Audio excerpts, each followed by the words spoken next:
You're going to encourage them to make it their own art creation. Yeah, that'd be cool. That's right.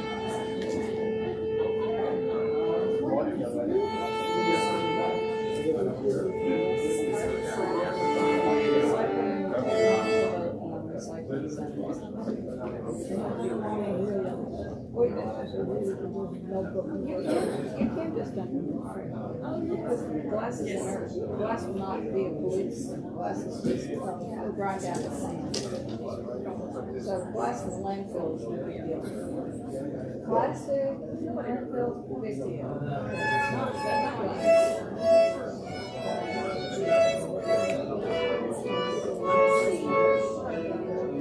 To look at? I'll go look at it.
Good morning.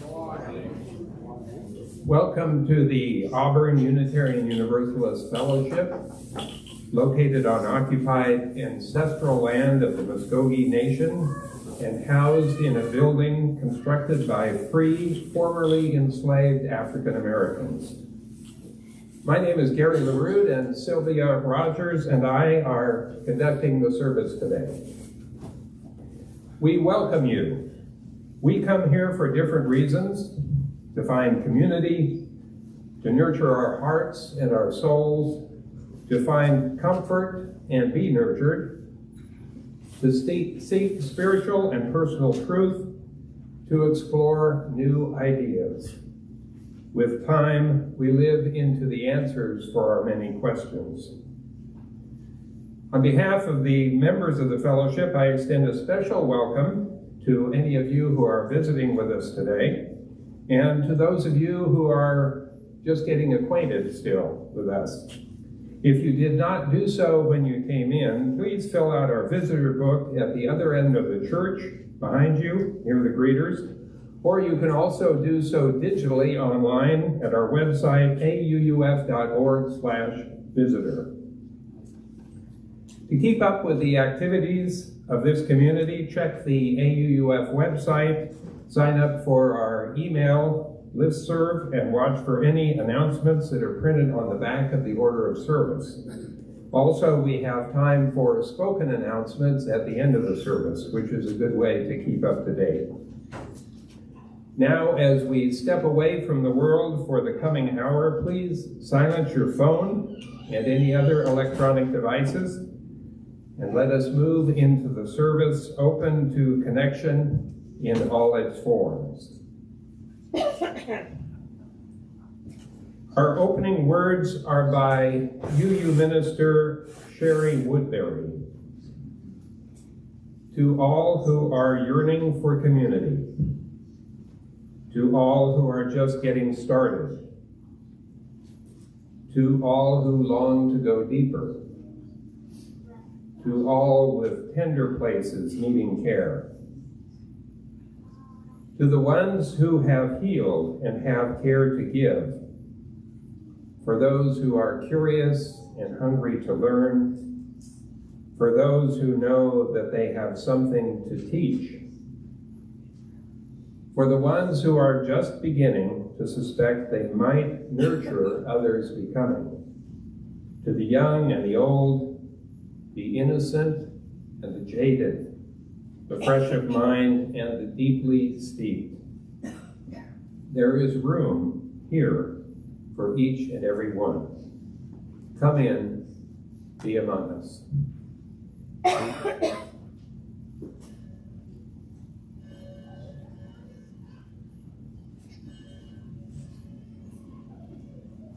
We're fortunate this morning our prelude is performed by Sarah Kim and Lorna Wood.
Hello, everybody.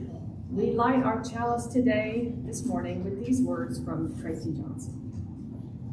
Light of our creative spirits, light of our wise souls, light of our wondering and curious minds, light of love for this place, this people, this work, illuminate our hearts and the spaces between them in this sacred time of unfolding.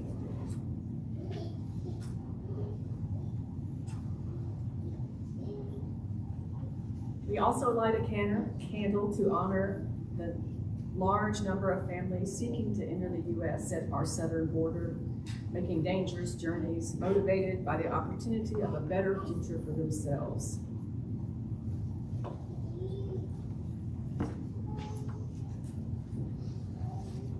As always, I usually make a mistake in the order of service when I write it. Nothing new here. I believe I have the wrong hymn in the order of service, but the hymn we're singing is 361, Enter and Rejoice and Come In. The hymn I put in was the one for the closing. We haven't closed yet, we're just getting started. So I invite you to rise in body or spirit as you are willing and join us in singing our opening hymn, Enter and Rejoice and Come In, 361.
Let's all remember the verse Don't be afraid of some change.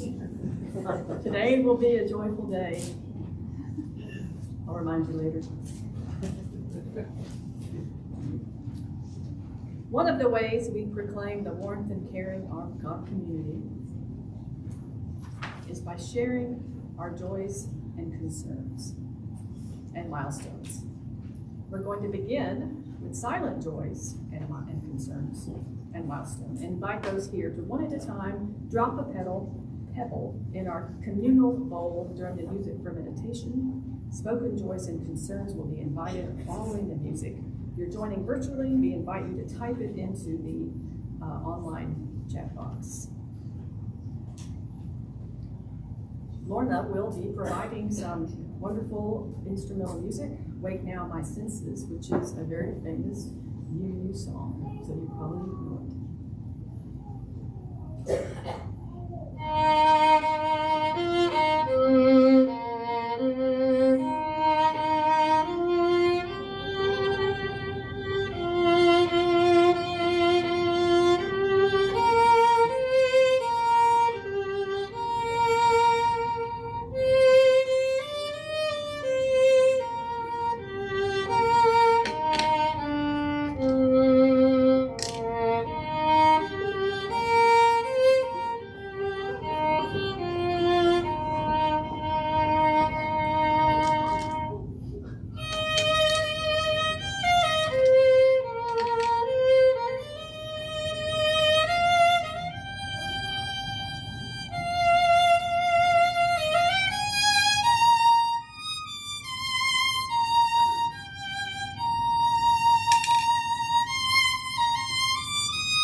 If you have a brief joy, concern, or milestone that you'd like to share with the congregation, please come forward and share it using the microphone. Don't line up and come forward after the last person has left the microphone.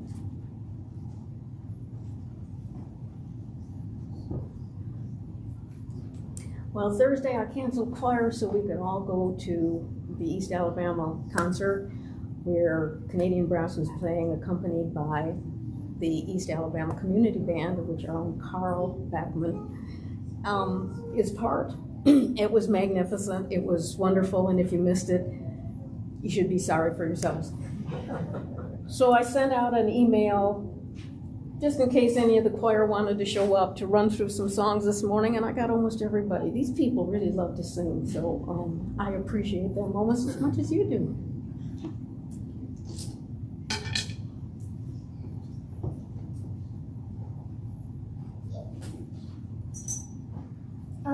That after the service,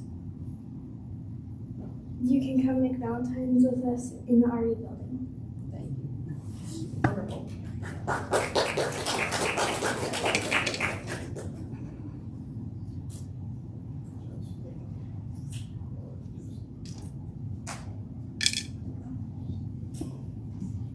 Hi, I'm Chris. I just wanted to express my gratitude to everybody who participated in last Sunday's first step of the appreciative inquiry for the religious exploration program.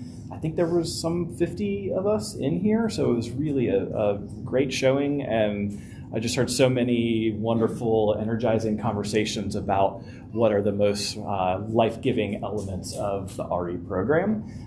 So I look forward to seeing where this takes us. The next step will be on February 18th, and we'll be getting creative. So that's all I'm going to say for now.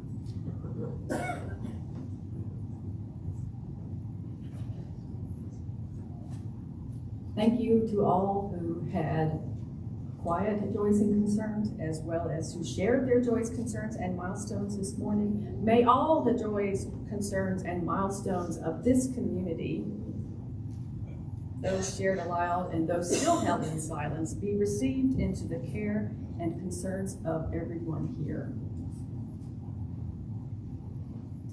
So I believe we have an offertory next, right? So finding my place here. For the offertory today, Lorna is also going to be playing. And the offertory is instrumental music. Thank you very much, Lorna. Remember that your help with this congregation is what keeps it going. And people have likened it to oil in the lamp, and it's true. There's so many things about this offertory that are important. Everything about this community is based on your contributions. And so please move forward and we'll get started with the offertory.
Orchestras in, they have, just like Lorna did.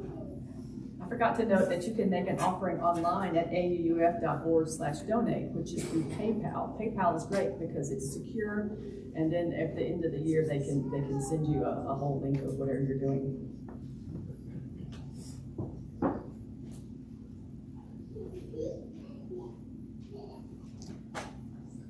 Up next, we have the Moment for All Ages today. Good morning. Anybody that's young at heart or young and would like to come down for today's Moment for All Ages, please come down and join me. I don't want to feel all alone up here.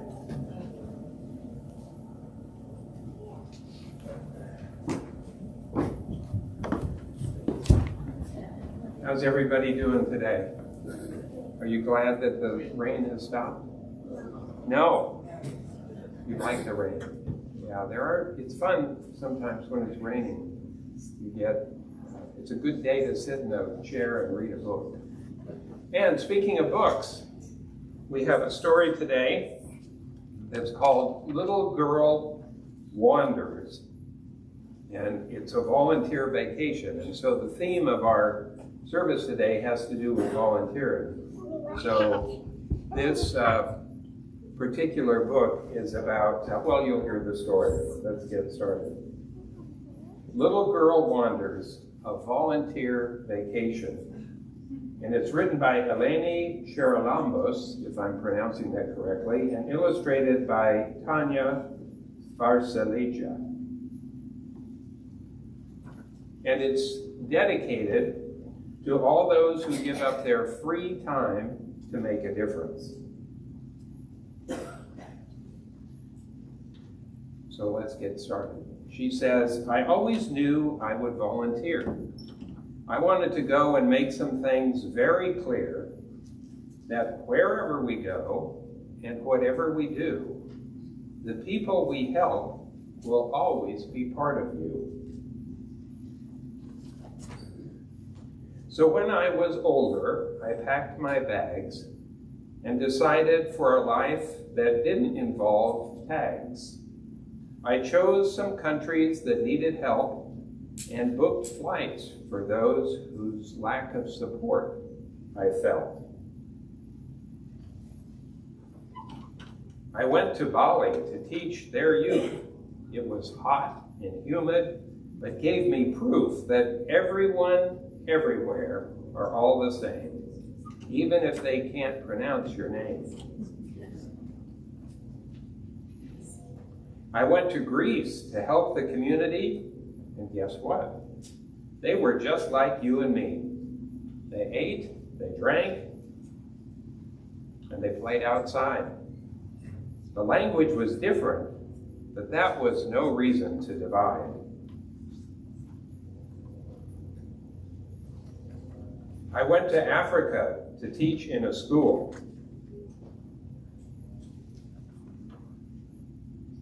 They enjoyed every day. That was their main rule.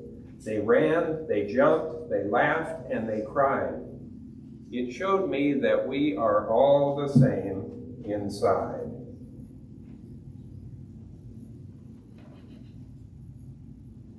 I went to China to give them my support. It was a lot more powerful than I thought. I helped with the pandas and preparing food. It always put me in such a good mood. I was helping and they were glad. It prevented many animals and humans from being sad. I have learned that volunteering is a powerful tool and can be done by everyone before, during, and after school. There are no limitations, there are no rules. All it takes is your free time and a smile, and it is so much cooler than sitting by the pool. Every country, every place, there is no right or wrong race. We all have feelings, families, and love, and we all look at the same stars above. Always look for the good in everyone, and always believe tomorrow will be better. Eleni, the author, dedicated this book, as she said, for my father, who always taught me the art of being helpful, for my mother, who taught me the art of being kind, for my partner, who took me on an inspirational vacation, for Katinka, who has been reading my work since 2001, for everyone who puts their voice into action and volunteers. So as you go on your way, here's something for you to think about. How can I change the world? Give that some thought today. And thanks for coming down. Let's sing them out.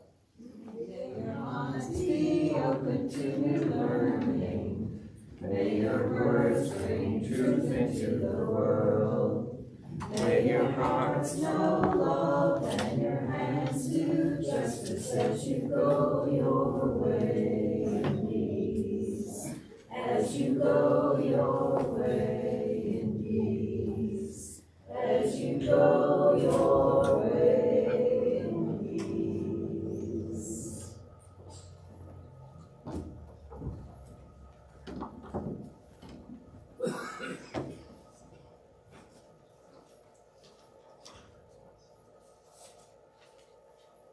Shall we turn this off?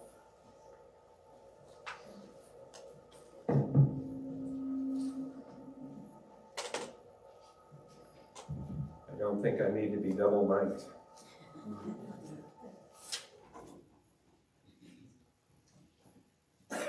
This morning, Sylvia and I have planned what we're calling a uniquely UU altar call.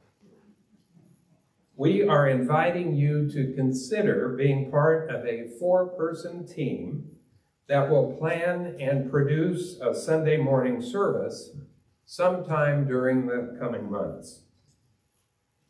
Now, take a deep breath, and as you exhale, say the mantra, "It will be fun." It will be fun. Before we get into the altar call, though, I'd like to provide some history about the importance of lay ministry in Unitarian Universalism. The seeds that led to the growth of Unitarian and Universalist churches in the New World, America, were often planted and fertilized by lay ministers. Starting with the Unitarians, Unitarian churches evolved from the Puritans. Unitarians disagreed with the Calvinist view of predestination, instead believing that humans have free will.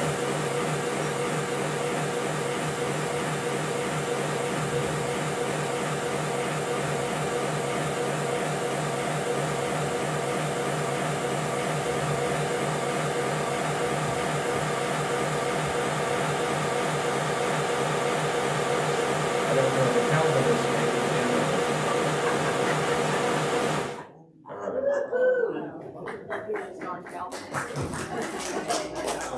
That's because we're preaching heresy here.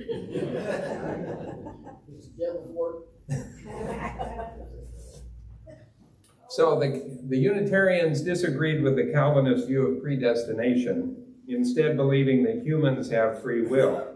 Despite the theological difference, though, the Unitarian churches retained the Puritan principle of congregational polity, meaning each church is independent and self-organizing. And as a footnote, we still, as Unitarian Universalists, practice that principle, which is why Unitarian Universalism is known as an association of churches, not a denomination. Each congregation has the authority to select or call its own minister, whether professional or lay. But back to history, to the colonial churches of the 1600s. Each selected a minister and a ruling elder from within its own members. During the 1700s, ministry became more of a profession, giving churches the opportunity to call ministers who had studied theology, often self-taught, and were pushing the boundaries in many cases. The first Unitarian church in the United States was formed in 1796 in Philadelphia with the assistance of Unitarian minister Joseph Priestley. Priestley, the same person who discovered oxygen, was a Unitarian minister in England. His political and religious views became controversial there, to the point he was compared to the devil and burned in effigy with Thomas Paine. Good company. He left England for America and planted Unitarian seeds in Philadelphia. The Unitarian Society of Philadelphia, however, was lay-led until 1825, when the congregation called the Reverend Dr. Henry Furness as its first minister. Universalism has a similar story. John Murray established the first Universalist church in Gloucester, Massachusetts in 1779. Before he came to America, Murray had embraced the ideas of Universalism from Welsh minister James Relly, which led to Murray being excommunicated by his congregation in England. He left England to, as he wrote, quote, lose himself in America, unquote, bringing the idea of universal salvation with him. Another interesting Universalist was Caleb Rich, an itinerant lay preacher who started Universalist churches in Warwick, Massachusetts, and Richmond and Jaffrey, New Hampshire. Rich is known for converting several members of the Ballou family to Universalism. Hosea Ballou, probably the most well-known Universalist preacher, was self-educated and served as pastor of several New Hampshire churches and the Second Universalist Church of Boston. Well, during the ensuing 200 years, Unitarian Universalist and then the combined Unitarian Universalist ministers have developed rigorous academic and emotional criteria for receiving fellowship, as becoming a professional UU minister is called. Yet lay ministry remains a thread among many UU congregations, increasingly important for smaller congregations that cannot afford a full-time professional minister. It's a thread we'll be exploring as we envision long-term ministry models for AUUF. Recognizing this the importance of lay ministry, the Unitarian Universalist Church of Atlanta, not far from here, began a lay ministry training program in the mid-1990s. Our own Reverend Marty Keller was in the first class of lay ministers installed by UUCA. She served as a lay minister there for 4 years, then decided to pursue the path to becoming fellowship and ordained, thankfully so. Stressing the importance of lay voices leading worship, Reverend Marty told her UUCA congregation when she was installed, "As a former UUA president and senior minister of UUCA has said, many religious liberals mistakenly think that some unfathomable expertise is required. He maintains, and I have come to believe, that effective worship does require careful and thoughtful planning, but it is not some lofty enterprise or difficult mystery. As he says, if we hesitate to offer our humanness through the form of worship, we miss an important opportunity to engage and improve our world." Our fourth UU principle calls for a free and responsible search for truth and meaning. Meaning, religious truth is not the executive domain or exclusive domain of ordained ministers. We cite numerous sources for religious insight, including the direct experience of transcending mystery and wonder, and the words and deeds of prophetic people. Each one of us experiences that mystery and wonder, and each can be a prophetic voice in this world. Back to the words of Reverend Marty. She says, "I hope through this work to continue the circle of learning, modeling, encouragement, and coaching to expand the worship ministry, so that the hidden and not so hidden poets, singers, musicians, storytellers, speakers, and yes, preachers among us can come forth and minister as well." That's an invitation for you hidden preachers to come on down.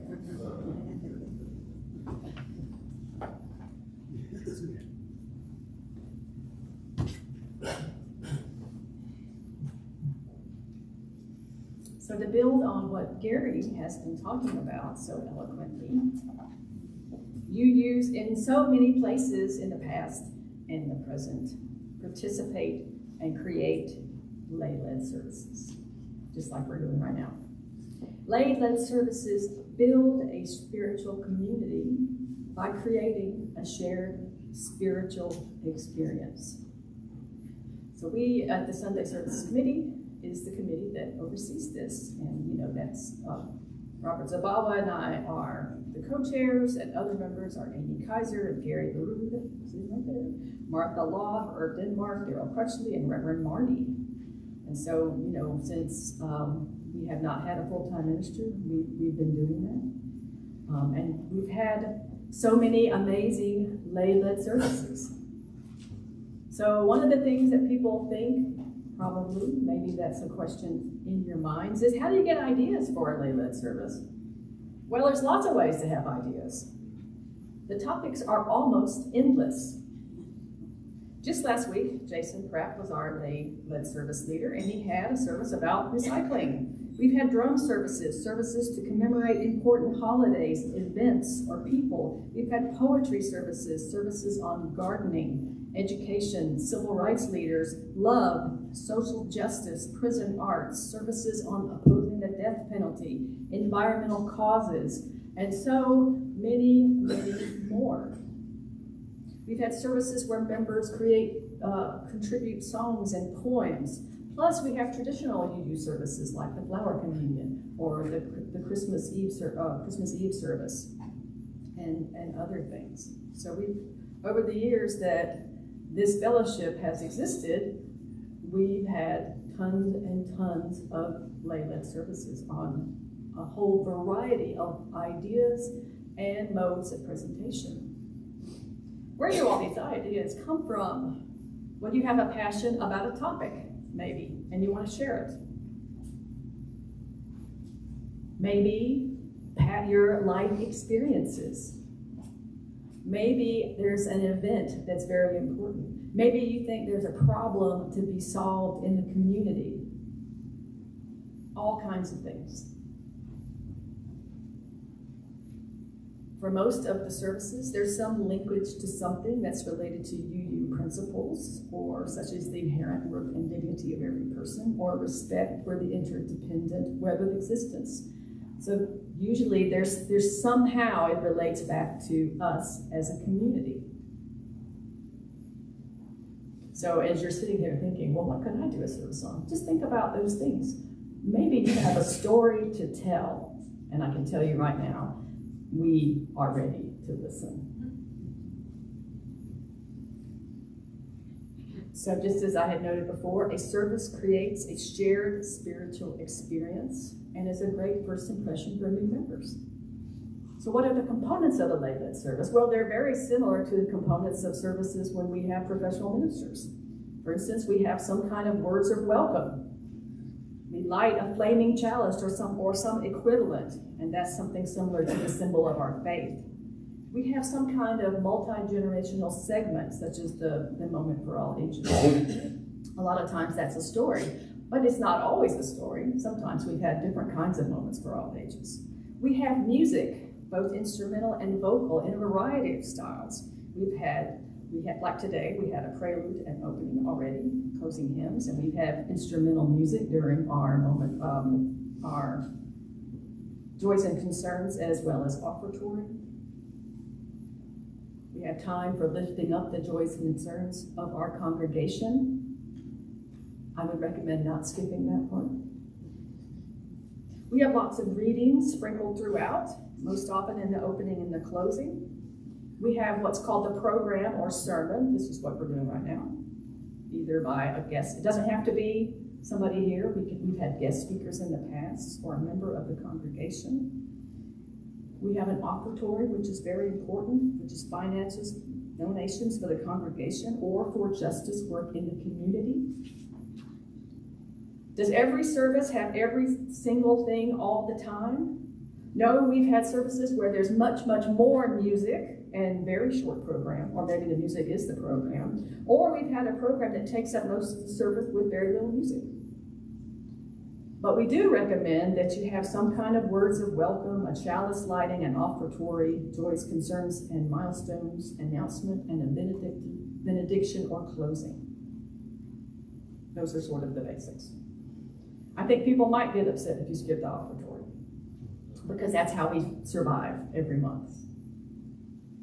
So, as Gary noted, what we are hoping to do is create conditions for people that are willing to do a lay-led service, and it's also an opportunity to get to know your fellow AUUF members. I mean, it's like a win-win, right? Get to know people and get to do a lay-led service. Remember at the song I said, it was about be willing, to try something new, for change. Maybe this is your moment right now to try something new and be an agent of change by volunteering for a lay-led service. Would you like to learn more about people in your fellowship? Why not work together to create a lay-led service? Don't know how? We'll work with you. Worried about making a mistake? We love you no matter what. No one expects perfectionism. Perfectionism is the bane of existence. Don't let that get in your way. I have never let that get in my way, and as you know. So what we're going to do is we are going to offer a drawing for random groups of 4. I like calling them random gangs of 4 because that sounds funner, right? More fun. Funner's not a word. So, I mean, what do you want to be in a group of 4 or do you want to be a gang of 4? Raise your hand if you want to be in a gang. Gang. Yeah, oh yeah. You can be in a group too, or a team. You know, we like to call it that as well. So what we have over somewhere. You get tickets. I do have tickets. Oh, tickets. We're going to pass out some tickets. You can just raise your hand if you want a ticket, and you're going to put your name down, and then we're going to draw names for random gangs of 4. But you're probably thinking, well, I don't want to be in a random gang of 4. That's okay too. So you're going to put your name on it. We're going to draw it. If you know people you want to do something with, you can do that too. No. We won't leave you out. No, Sylvia, we need to be with people we don't know as well. We are going to be definitely doing that. Okay. I had a pencil, I'd write something down. Yeah. We have some pens. I can help pass out pens.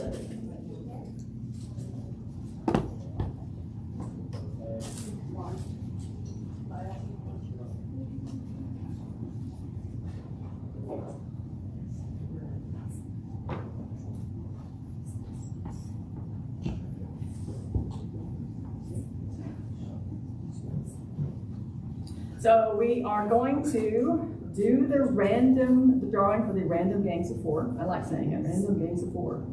I just think it has quite the ring to it. We need to collect these. I'm going to tell you everything you need to do. Okay.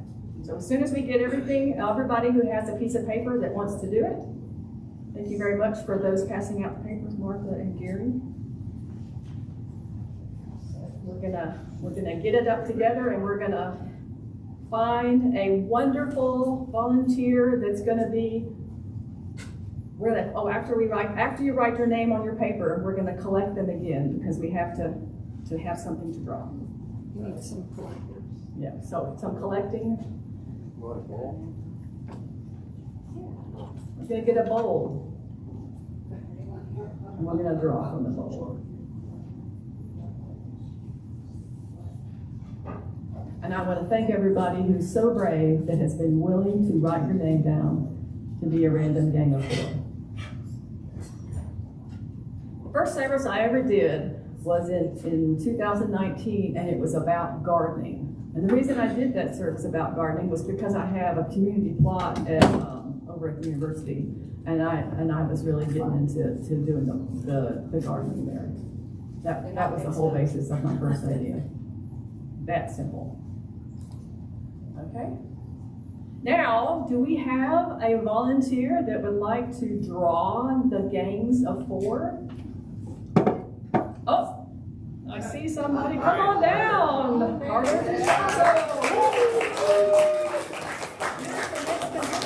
The price was right. All right, so just 4. Yeah, mix them up. 4 at a time. And then we're going to write them down. Mary's write them down. We're going to record it so you can't be like, oh, I wasn't there. All right, our first gang of 4. Hold on a second. And then the other thing I'm going to tell you, as the excitement increases, is that next Sunday after the service, for all the gangs of 4 and anybody else who wants to join us, we're going to delve into an orientation a little more deeply. The other thing I'll tell you, because I work at a university, and I like to make handouts, just like elementary school. I have right here what's called the basics for creating a lay-led service. So you too will have this extremely valuable document to help you. But that's not all. That's not all. Wait, there's more. Next week after the service, we'll get together and give you more details, like things that you need to know. Okay. Our first gang of 4 is Pam Wiggins, Connor O'Neill, Larry Moore, and Jim Newton. Woohoo! One more time. Yeah, read them again. All right, the first group is Pam, Connor, Larry, and Jim. All right. Awesome. Let's go ahead.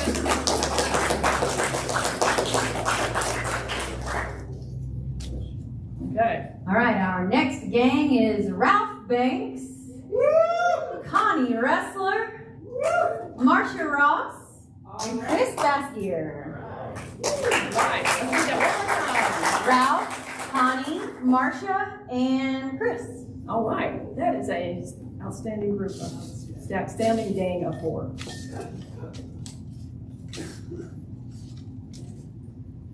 All right, our third gang is Terry Rodriguez, Peter, he's kind of like McDonald's, just Peter, Carl Backman, and Daryl C. So again, our group is Terry, Peter, Carl, and Daryl.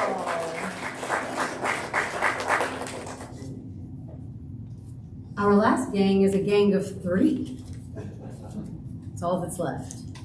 All right, so our last gang of 3, I assume is Aisha, Mother, Jerry McCrary, and Laura Kloberg. So we have Aisha, Laura, and Jerry. Carter, you should drop your name on that group. Wait a minute. I very purposely did not put my name in the bowl.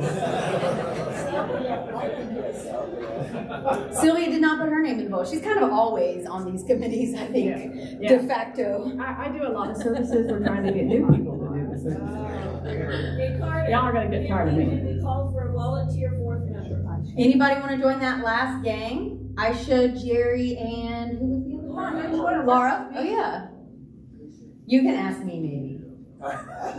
Depending on where my life is when you're doing your service.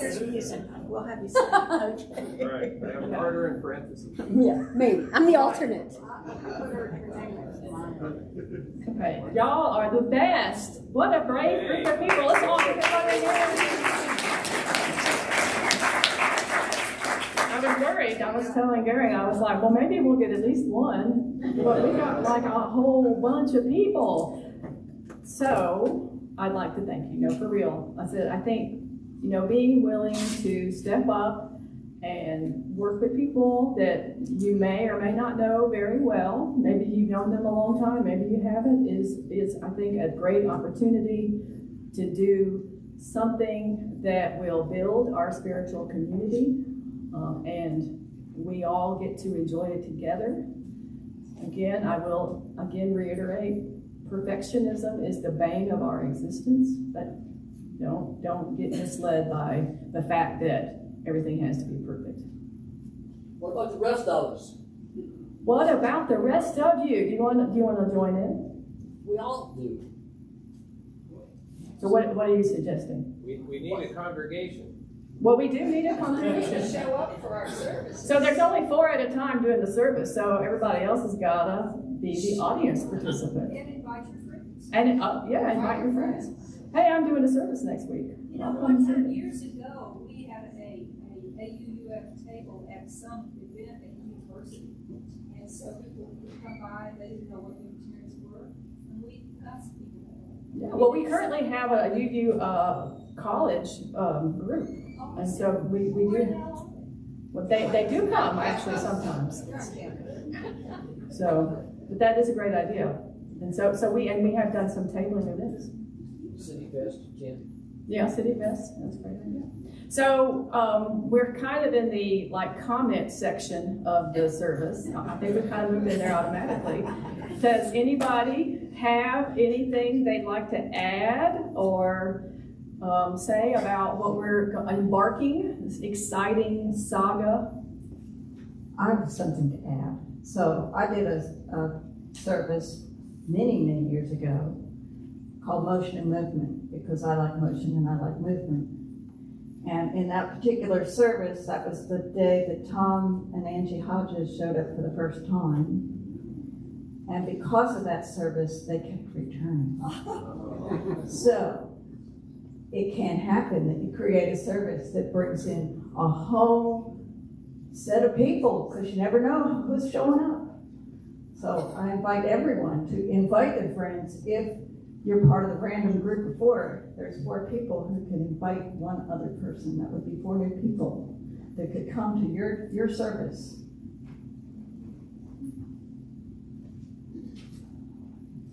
It's a question, I guess. I know we're going to be careful about gender binaries, but I know that we used to do a men and women's service. In fact, I think one of my first service was a men's service. They were at Peter's Bar, and I was like, what is this place? This is awesome. Peter's Bar. Peter's Bar is the best. And so I was like, okay, we're drinking beer on stage at 10 a.m. This is my place. And I just didn't know if in the slate of Sunday services already, we kind of lost touch with those services during the pandemic. If that is already slated, and we don't have to call them the men and women's service. Again, I know, we are not, I don't think anybody's opposed to services in those veins. I think that, as you noted before, we know that we all don't fulfill those particular roles, and there's gender fluidity, and so I think being respectful of that is important, but that doesn't mean that we can't have a service like quote unquote a men's or women's service. I just didn't know if it was already slated. Like it used to literally be that was a program every year. Yeah. There was a men's No, service, it's not there was a women's slated. service. It's not slated. Yeah, we did. We had like a non-binary Yeah. service at some juncture. Now, all that's a possibility for sure, and it's not slated. You know, we have the flower communion coming up right around Easter. The RE's doing one in May. The choir's doing one in early March. And I think those are the only ones right now that, off the top of my head, that I know that are slated. Any other comments, questions? Oh, they're bringing the microphone. I have a coffee mug that is a list of famous Unitarians. And, we could always do a service about a famous Unitarian. Yes, good point. Or several of them. Or your favorite Unitarian Universalist. That's you. Oh, thank you. Happy somebody's favorite. Yay. Your local favorite Unitarian Universalist is coming this week. Any other comments? But okay, yes ma'am. We're bringing the microphone.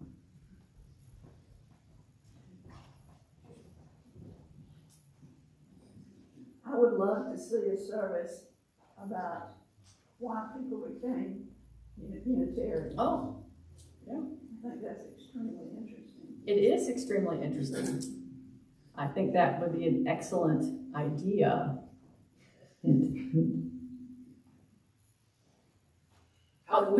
need to use a microphone. We need a microphone. Microphone. I have a loud voice. It's not about the loudness of your voice. What's the mechanism? How do we make a suggestion for a service? Who do we go to? What's the mechanism? Oh, I can answer that. The Sunday services chairs and co-chairs. The Sunday Services Committee, of which Robert and I are co-chairs. They're the current people. Gary, Martha, Daryl, Reverend Marty, or just, holler it out right now. I got an idea. Actually, if you do have an idea for a service, you could always put it on a piece of paper and we can make a box of ideas for Sunday services. Suggestion box. Suggestion box. Suggestion box. I think somebody might have recently had a cache of cigar boxes, but I'm not quite sure who that was. That would be me. No, really? All right. Well, I'm super excited. So again, thanks again to those who have so kindly and wonderfully stepped up to be a gang of 4, a random gang of 4. Again, next Sunday after the service. I think next Sunday is what is next Sunday? Is it the first Sunday? First Sunday. Okay, so after the service, we'll all get together and give you more details and pick some dates even. And so, there's no more comments. I'm already up here. I'll just go ahead. We're going to have our closing hymn, which which is number 360 in the great hymnal called Here We Have Gathered. Please rise in body or spirit as you are able to sing our closing hymn. Here We Have Gathered, number 360.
Please join us in extinguishing our chalice.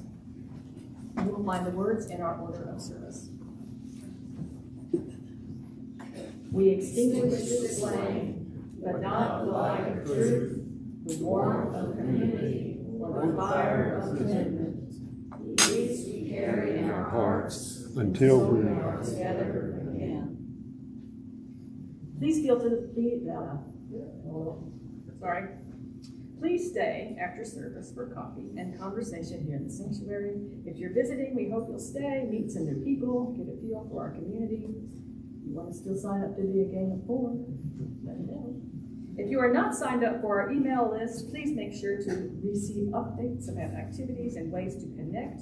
You can sign out at our website, auuf.org/subscribe. We also post our events on Facebook and Instagram sites. So, if anybody has any announcements that they would like to give, I think we've got one right here. Yes, I got one right here. Today after the service, it's green now. Sorry, it was green.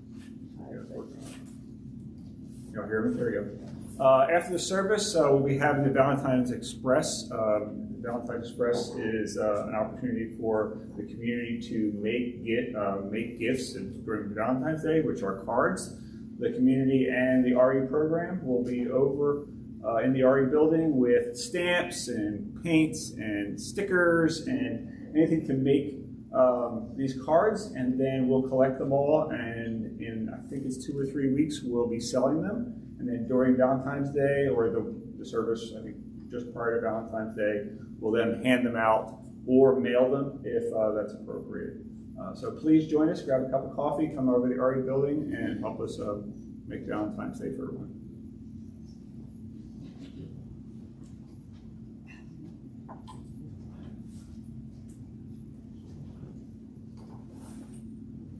I have a couple of things back on the table that I don't need in my house anymore.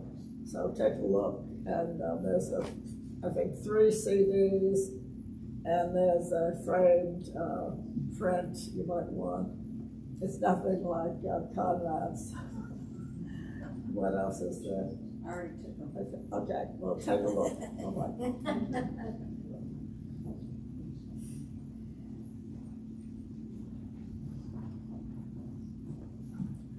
Hi, Connor, Social Action Committee.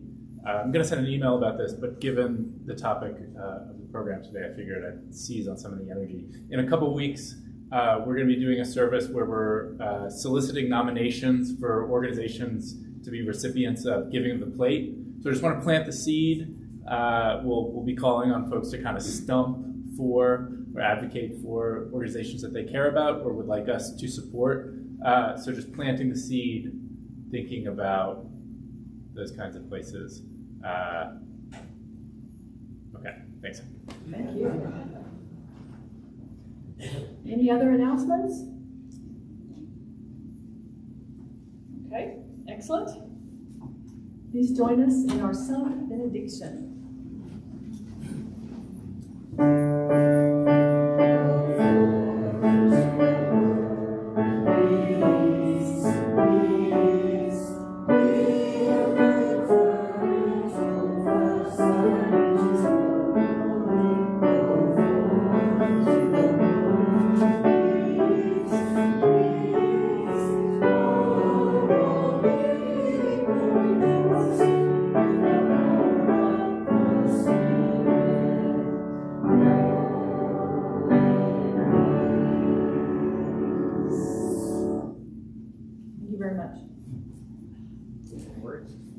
Oh yeah, closing words. Shoot, I almost forgot. Don't be worried about perfectionism. I am an excellent example of that. We end our gathering with gratitude for camaraderie, shared wisdom and goodwill, and support that we extend to each other within this community. Thank you.